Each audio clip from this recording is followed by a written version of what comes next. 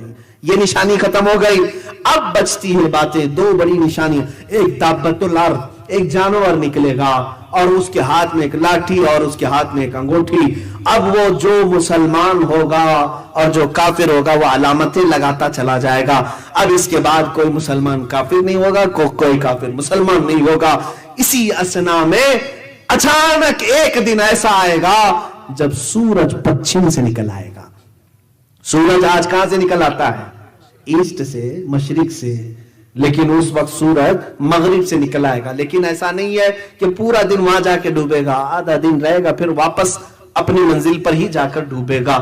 یہ وہ دن ہے جس کے بارے میں حدیث میں ہے آخری دن ہے دنیا کا جس کے بعد توبہ کا دروازہ بند کر دیا جائے گا۔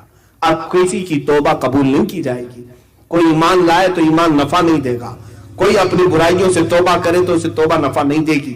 ان کے بعد یہ سارے مسلمان ایک کے بعد دیگر انتقال کرتے چلے جائیں گے۔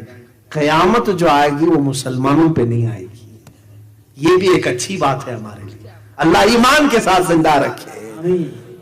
مسلمانوں پر، ایمان والوں پر قیامت نہیں آئے گی۔ ایمان والے دنیا سے رخصت ہو چکے ہوں گے، سب جا چکے ہوں گے۔